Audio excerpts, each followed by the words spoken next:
আসসালামু আলাইকুম প্রিয় দর্শক, বরাবরের মতো আমি আবারও চলে আসলাম সার্বিয়ার যে ভিসা প্রক্রিয়া এবং সার্বিয়ার সরকার পদত্যাগ করেছেন, সার্বিয়ার ভিসা রেশিও এবং সার্বিয়ার যে মেইন পাওয়ার প্রসেসিং, সার্বিয়ার যে সার্বিক পরিস্থিতি, সব বিষয় নিয়ে আমি আলোচনা করব।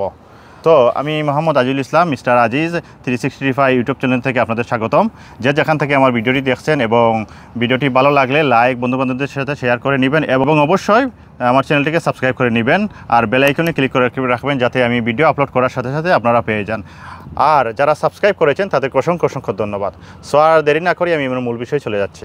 আমার সাথে আছেন মোহাম্মদ সাইফুর রহমান। ওনার কাছ থেকে আমি সার্বিয়ার যে বর্তমান পরিস্থিতি সম্পর্কে সব কিছু জানবো এবং সার্বিয়ার যে অনেকে আমাকে প্রশ্ন করেছেন সার্বিয়ার সরকার পদত্যাগ করেছেন, সেক্ষেত্রে আমাদের ভিসার কোনো প্রবলেম হবে কিনা, ভিসা পাবো কিনা এবং ভিসার রেশিও, ভিসার প্রসেসিং, ভিসার যে এজেন্সির সাথে কীভাবে লেনদেন করবে, সব বিষয়ে আমি সাইফুর রহমানের কাছ থেকে জানতে চাইব। সো সাইফুর রহমান কেমন আছেন? আলহামদুলিল্লাহ, ভালো আছি। ফার্স্ট অফ অল আমি সাইফুর রহমানের কাছ থেকে জানতে চাইব, এটা আমাকে অনেকেই প্রশ্ন করেছেন আমার কমেন্ট বক্সে, গত ভিডিওতে আমার কমেন্ট বক্সে অনেকেই প্রশ্ন করেছেন যে সার্বিয়ার সরকার পদত্যাগ করেছেন এবং সার্বিয়ার সরকার পদত্যাগ করার কারণে আমরা কি ভিসা পাবো কি না এবং ভিসার প্রক্রিয়া সম্বন্ধে আমাদেরকে সাইফুর রহমান এখন কিছু বলবেন। আসসালামু আলাইকুম প্রিয় দর্শক। সার্বিয়ার যে সরকার পদত্যাগ করেছে এবং এই পদত্যাগ করার কারণে যে ভিসার উপর কোনো প্রভাব পড়বে কি না পড়বে সেই বিষয়ে আজিজুল ইসলাম আমাকে প্রশ্ন করেছেন। তো আমি এই বিষয়টা আসলে ক্লিয়ার করে দিব আপনাদেরকে যে সার্বিয়ার সরকার পদত্যাগ করার পরে ভিসার উপর কোনো প্রভাব পড়ার কোনো আশঙ্কা নাই। কারণ হচ্ছে ভিসার উপর কোনো প্রভাব পড়তে পারে শুধুমাত্র যারা ফরেন মিনিস্ট্রি আছে সেই foreign ministry rules regulation change হলে তখন আপনার ভিসার উপর কোনো প্রভাব পড়ে, কিন্তু সরকার পদত্যাগ করার কারণে ভিসার উপর কোনো প্রভাব পড়বে না। আপনারা যেভাবে ফাইল রেডি করছেন, ফাইল যথাযথভাবে প্রস্তুত করুন এবং নির্দিষ্ট ভালো একটা এজেন্সির মাধ্যমে আপনারা ফাইল প্রসেসিং করতে পারেন। এতে আপনি নিঃসন্দেহে ফাইল প্রসেসিং করেন, কোনো সমস্যা হওয়ার কোনো কথা নাই। সাইফুর রহমানের কাছে জানতে পারলাম যে আপনাদের প্রশ্নের উত্তর আপনারা অবশ্যই পেয়ে গেছেন। যে সাইফুর রহমান বলেছেন সরকার পদত্যাগ করলে কোনো সমস্যা নাই, আপনারা যেভাবে ফাইল সাবমিট করেছেন বা ভিসার জন্য স্টিকারের জন্য পাসপোর্ট জমা দিয়েছেন আপনাদের ভিসা হবে, এটা নিয়ে আপনারা বিভ্রান্ত হবেন না এবং চিন্তিত হবেন না। দ্বিতীয়ত আমি সাইফুর রহমানের কাছে জানতে চাইব এজেন্সির সাথে আপনারা কীভাবে লেনদেন করবেন এবং অনলাইন অ্যাপ্রুভাল সম্বন্ধে আমাদের দর্শকদের কিছু বলেন।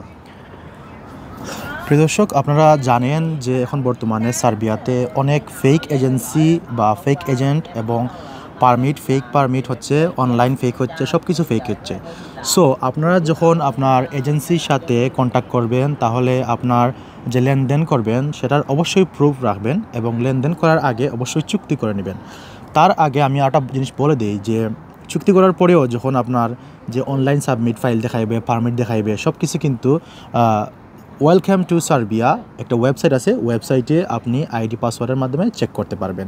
আপনারা অবশ্যই শুধুমাত্র এজেন্সি বা এজেন্টের উপর নির্ভর না হয়ে আপনারা অবশ্যই আপনার নিজ দায়িত্বে এগুলা যাচাই বাছাই করবেন, তাহলে আপনার প্রতারিত হওয়ার আশঙ্কা একদম শূন্য করে চলে আসবে। কিন্তু এর মধ্যেও একটা সতর্কতামূলক বিষয় আছে। এখন কিন্তু সার্বিয়ার ফেক একটা ওয়েবসাইট আছে, যে ওয়েবসাইটে আপনার সব কিছু অরিজিনালের মতো লাগে এবং অরিজিনাল মতো দেখায়। অবশ্যই আপনি ফেক এবং ডুপ্লিকেট মানে অরিজিনাল ওয়েবসাইট যাচাই বাছাই করবেন। ফেক ওয়েবসাইট চেনার অনেকগুলো উপায় আছে, সেই উপায়গুলো আপনি নিজেই যখন অনলাইন ঘাটাঘাটি করবেন তখন বুঝতে পারবেন। এখন এগুলা মানে বিস্তারিত বললে ভিডিওটা অনেক লং হবে, তাই আমি বলতেছি না। অবশ্যই আপনারা নিজে যাচাই বাছাই করে নেবেন। সো সাইফুর রহমানের কাছ থেকে আমরা এজেন্সি থেকে কীভাবে লেনদেন করবেন এবং এই ভিসা অনলাইন অ্যাপ্রুভাল সম্বন্ধে আমরা জানলাম। এখন আমরা সাইফুর রহমানের কাছ থেকে জানতে চাইব যে পারমিট এবং পিপিজির নম্বর সম্বন্ধে। সুপ্রিয় দর্শক, অনেকেই জানেন যে ফেক পারমিটের পরে এখন কিন্তু নতুন করে আবার চালু করেছে পিপিজেড নাম্বার। আপনারা যারা সার্বিয়াতে অ্যাপ্লাই করবেন, পারমিট আসার পরে কিন্তু পিপিজেড নাম্বারের প্রয়োজন আছে। একটা পিপিজেড নাম্বারের মাধ্যমে আপনার পারমিট যাচাই বাছাই করা হয়। যদি আপনি দেখেন আপনার পরিচিত কোনো লোক আবার একই এজেন্সি থেকে আপনার অ্যাপ্লাই করেছে বা আপনার ধরেন বিভিন্ন এজেন্সি থেকে অ্যাপ্লাই করেছে কিন্তু পিপিজেড নাম্বারটা কিন্তু সেম, তখন কিন্তু আপনি সহজেই বুঝতে পারবেন যে এর মধ্যে যে কোনো একটা পারমিট আপনার ফেক হতে পারে বা দুটি পারমিটে ফেক হতে পারে। সো আপনারা অবশ্যই সতর্ক থাকবেন। আপনার একই কোম্পানির পিপিজেড নাম্বার কিন্তু সেম থাকলেও আপনার বিভিন্ন কোম্পানির পিপিজেড নাম্বার কিন্তু ভিন্ন হয়ে থাকে। তো সেক্ষেত্রে আপনি যখন আপনি বুঝতে পারবেন যে আপনার পিপিজেড নাম্বার এবং আপনার পাশের বন্ধুবান্ধব যারা অ্যাপ্লাই করেছে সার্বিয়ার জন্য তাদের পিপিজেড নাম্বার একই ধরনের একই সেম ক্যাটাগরি আছে, তখন কিন্তু আপনি অবশ্যই আগ থেকে সতর্ক হয়ে যাবেন। কারণ একই কোম্পানিতে শুধুমাত্র একটি মাত্র পিপিজেডের নাম্বার মাধ্যমে আপনার ভ্যাকেন্সি অথবা পারমিটের জন্য অ্যাপ্লাই করা হয়ে থাকে। অবশ্যই আপনি সাবধান হবেন এই বিষয়ে। সো আপনারা জানতে পারলেন একজনের জন্য একটা পিপিজেড নম্বর থাকে, আর আপনার পারমিট পাওয়ার পর পিপিজেড নম্বরের জন্য আবেদন করতে পারবেন। এখন যেটা বলবো সেটা অত্যন্ত গুরুত্বপূর্ণ। সে বিষয়ে যাওয়ার আগে আমার ছোট্ট একটা রিকোয়েস্ট, যদি আমার ভিডিওটি আপনাদেরকে ভালো লাগে এবং উপকৃত করে, তাহলে লাইক কমেন্ট শেয়ার করে রাখবেন এবং আপনার বন্ধুবান্ধবদের শেয়ার করে রাখবেন। আর অবশ্যই স্কিপ না করে ফুল ভিডিওটি দেখবেন। স্কিপ করে গেলে অনেক তথ্য অজানা থেকে যাবে।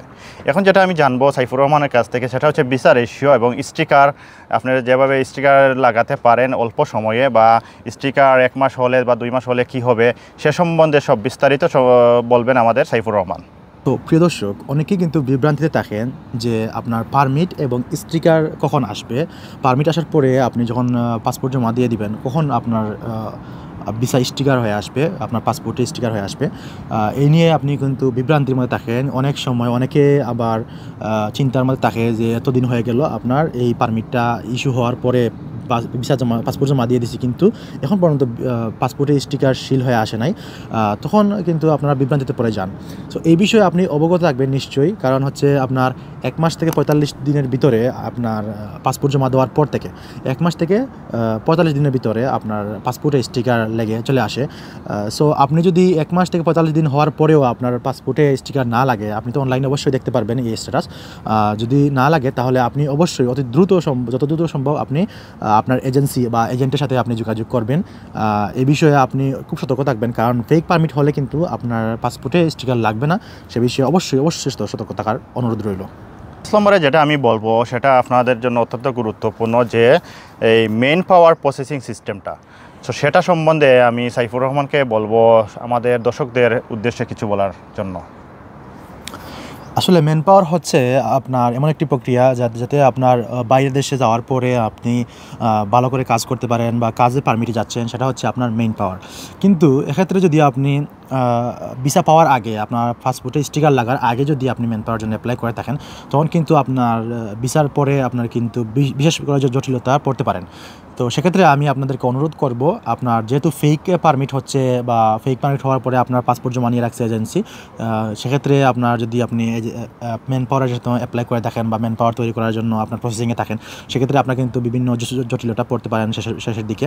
তাই আমি বলবো, আপনারা যখন আপনি পাসপোর্ট জমা দিবেন 30 থেকে 45 দিনের ভিতরে আপনার যখন ভিসা স্ট্যাম্পিং না হয়ে আসবে, তখন কিন্তু আপনি ম্যান পাওয়ার জন্য অ্যাপ্লাই করবেন না। যখন আপনার পাসপোর্ট হাতে আসবে, স্টিকার সাথে সহ আসবে, তখন কিন্তু আপনি এই ভিসা যাচাই বাছাইয়ের মাধ্যমে আপনি কিন্তু মেইন পাওয়ারের জন্য আবেদন করবেন। সেক্ষেত্রে আপনার কিন্তু অনেক বেনিফিট আছে। আপনি অবশ্যই এটা যাচাই বাছাই করে তারপরে আপনি মেইন পাওয়ার জন্য আবেদন করার অনুরোধ রইল। সর্বশেষে যেটা আমি বলবো সেটা হচ্ছে সার্বিয়ার পরিস্থিতি এবং কিভাবে আপনার এজেন্সি বা বিভিন্ন প্রতারণা থেকে আপনারা সতর্ক থাকবেন সে বিষয়ে কিছু উপদেশ আপনাদেরকে দিব। যে যদি আপনারা প্রপারভাবে এই ভিসার প্রক্রিয়া করেন তাহলে ইনশাআল্লাহ আপনারা ভিসা পাবেন 100%। আর এজেন্সির সাথে যে লেনদেন করবেন, এজেন্সির সাথে লেনদেন করার সময় আপনারা প্রপার ডকুমেন্টস রাখবেন এবং সরকার অনুমোদিত যে এজেন্সিগুলো আছে তাদের সাথে লেনদেন করবেন এবং যাচাই বাছাই করবেন এজেন্সিগুলা এই আগে সার্বিয়াতে মানুষ পাঠাইছে কি না তা সম্বন্ধে আপনারা সতর্ক থাকবেন। এবং টাকা পয়সা লেনদেন ক্ষেত্রে আপনারা পাসপোর্টের সাথে এই প্রসেসিংয়ের সময় কিছু টাকা দিয়ে আপনারা প্রসেসিং শুরু করবেন।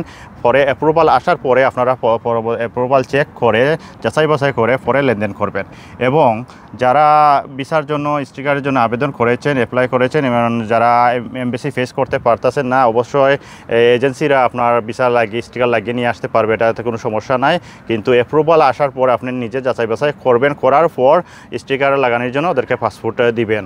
এবং ভিসার যখন আপনার A to Z হয়ে যাবে তারপর আপনি মেইন পাওয়ার করার করাতে হবে, মেইন ভিসা আসার পর মেইন করা লাগবে বা এই সার্বিয়াতে যাইতে হলে।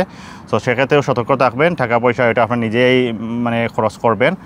আমাকে কমেন্টস করেন ভাই আমাদেরকে একটা এজেন্সি, ভালো একটা এজেন্সি আমাদেরকে দেন। সেক্ষেত্রে আমি যে আপনাদেরকে বলবো, আমি আসলে কোনো এজেন্সির কাজ করি না বা কোনো এজেন্সি যাতে আমি সম্পৃক্ত না। সো সেক্ষেত্রে আমি বলবো আপনাদেরকে যে আগে বলেছি সরকারি যদি অনুমোদিত যে এজেন্সিগুলো থাকে তাদের সাথে যোগাযোগ করবেন এবং যাচাই বাছাই করবেন ওরা সরকার অনুমোদিত আছে কি না। আর যদি আপনার এই সার্বিয়াতে কোনো পরিচিত ভাই ব্রাদার্স থাকে তাহলে তাদের মাধ্যমে করাতে পারেন, বিশ্বস্ত মানুষের মাধ্যমে। আর যে বলে যদি না, কেউ যদি বলে কোনো এজেন্সি বলে আমি করিয়ে দিব বিচারের রেশিও এমন বা এভরিথিং, এগুলো আপনাদেরকে যদি বলে তাহলে আপনারা তাদের যাচাই বাছাই করবেন, ভালোভাবে যাচাই বাছাই করবেন যাতে আপনাদের টাকাগুলা এবং সময়টা নষ্ট না হয়। সো এত সময় আমার ভিডিওটি দেখার জন্য এবং আমার সাথে থাকার জন্য আপনাদেরকে অসংখ্য ধন্যবাদ। আর আমার নেক্সট ভিডিও পেতে আমার সঙ্গে থাকুন এবং আমার চ্যানেলকে সাবস্ক্রাইব করে রাখুন। ওকে, সাইফুর রহমান, ভালো থাকেন। আল্লাহ হাফেজ।